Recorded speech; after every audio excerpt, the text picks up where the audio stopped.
Transgender act جو آیا ہے کہ آپ جنس تبدیل کر سکتے ہیں، مرد عورت بن جائے، عورت مرد، مرد ہیجڑا بن جائے، عورت ایسا، پھر اس کا نتیجہ کیا نکلے گا کہ آپس میں شادیاں بھی ہو سکیں گی، اور اسی طرح وراثت کے مسئلے پیدا ہوں گے کہ اگر ایک لڑکی پیدا ہوئی ہے شرعی لحاظ سے اس کا حصہ کم بنتا ہے، لیکن وہ اپنی جنس تبدیل کرا کے لڑکا بن جائے اس کا حصہ زیادہ ہو جائے گا۔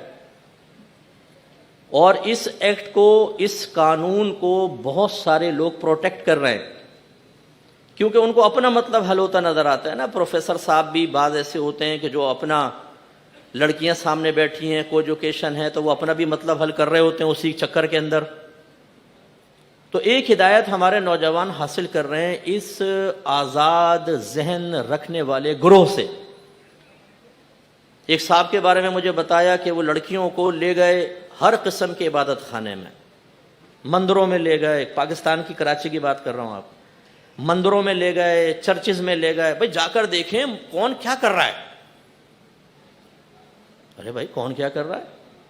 اپنا مذہب سیکھا نہیں ہے اور آپ بچوں کو آزمائش میں ڈال رہے ہیں۔ اگر خدا نخواستہ جا کے کسی کی عبادت پسند آ گئی، کسی کا کوئی طریقہ پسند آ گیا، کسی کی تھنکنگ سمجھ میں آ گئی اور اس کے مقابلے میں مذہب اسلام کی تعلیمات حقیر ہو گئیں قلب اور ذہن میں، تو ایمان کا خطرہ پڑ سکتا ہے۔ جیسے یہ بعض لوگ جو ہوتے ہیں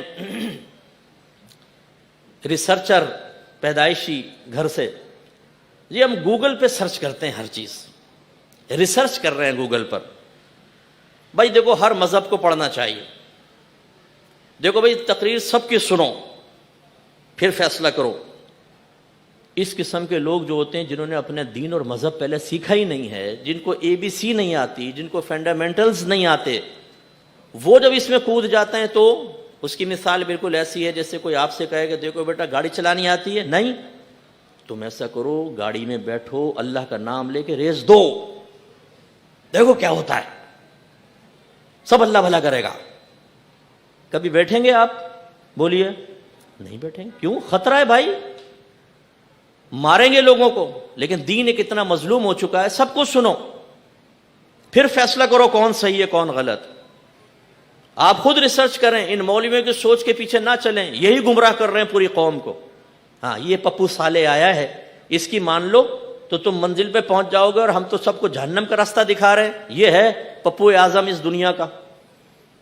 اس قسم کے لوگوں کے سوچ کے پیچھے چل کے ہمارے ینگسٹرز نے دینداروں کو، داڑھی والوں کو، امامے والوں کو نگاہ حقارت سے دیکھنا شروع کر دی۔ یہ ہم میں جو اور دنیاوی پڑھے لکھوں میں ایک فاصلہ ہو گیا ہے۔ ہم میں سے مراد دیندار طبقے میں، علماء طبقے میں، مفتیان کرام، ہمارے دارالعلوموں کے اندر اور پڑھے لکھے طبقے کے اندر ایک بہت بڑا فاصلہ ہو چکا ہے۔ اس کی بڑے وجہ یہ نیگیٹو سوچ دینا ہے، جس کی بنا پر جو ینگسٹرز ہیں وہ دین کے قریب نہیں آتے، وہ مذہب کے قریب نہیں آتے۔ کوئی مولوی صاحب پکڑا جائے کوئی غلط کام کرتے ہوئے، اس کو ٹی وی میں دکھائیں گے، یوں لائیں گے کیمرہ، مولوی یہ کیا، مولوی نے یہ کیا، مولوی نے وہ کیا۔ باقی یونیورسٹیز کے ہاسٹل کے اندر تو سارے قرآن پڑھتے رہتے ہیں بیٹھ کے، وہاں تو روزانہ فرشتوں کا نزول ہوتا ہے، وہاں تو لڑکی سامنے سے آتی ہے سارے لڑکے یوں منہ پھیر لیتے ہیں، بلکہ برقع پہن لیتے ہیں کہ بہن کے اوپر نگاہ نہ پڑے۔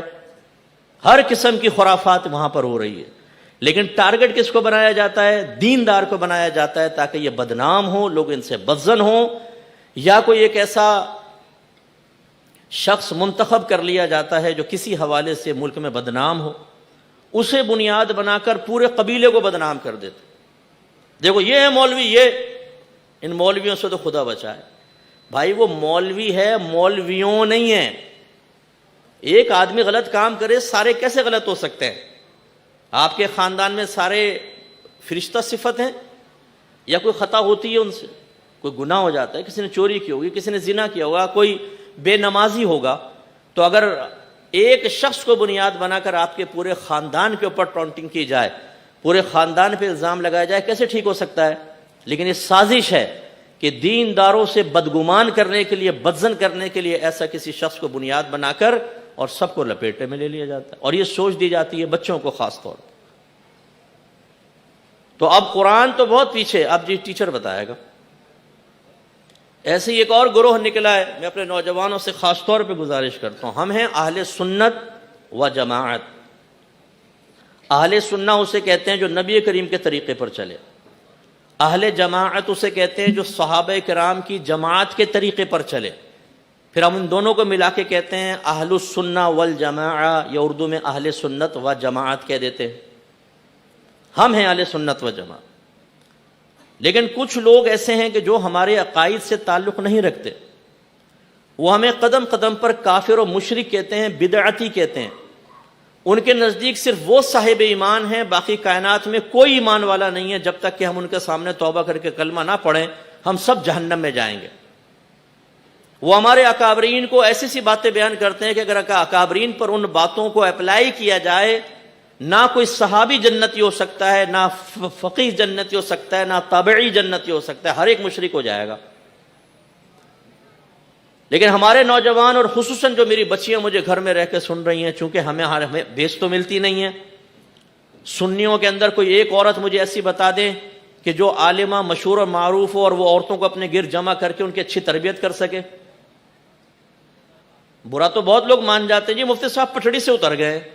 بھائی پٹڑی پہ چڑھے ہوئے تم میرے پاس آ جاؤ، ذرا بات تو کر کے دیکھیں کہ میں پٹڑی سے اتر چکا ہوں یا تم نے دین اور مذہب کا بیڑا غرق کر دیا ہے. معیاری ہم کوئی کام نہیں کر رہے. لازمی نتیجہ نکلتا ہے کہ پھر جو بھی معروف ہوتا ہے اس کی طرف بڑھ جاتے ہیں. بیسکس ہم نے سکھائے نہیں، لوگوں نے سیکھی نہیں، وہ ان سے ہدایت حاصل کرتے ہیں.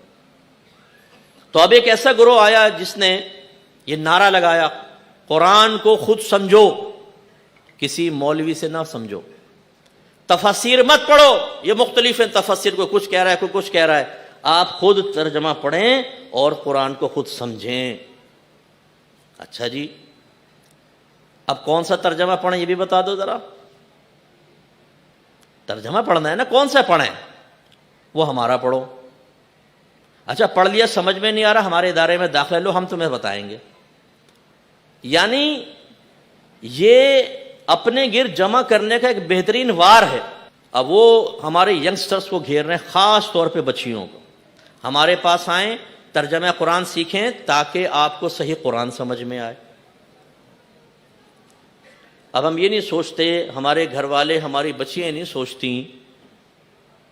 کہ یہ کہہ رہے ہیں ہمارے پاس آئیں آپ ترجمہ قرآن پڑھیں سب سمجھ میں آ جائے گا. تو تمہارے پاس کیوں آئیں؟ ہم ترجمہ قرآن مارکیٹ سے لے کے پڑھ لیں گے، سب سمجھ میں آ جائے گا. کیوں بلا رہے ہیں آپ؟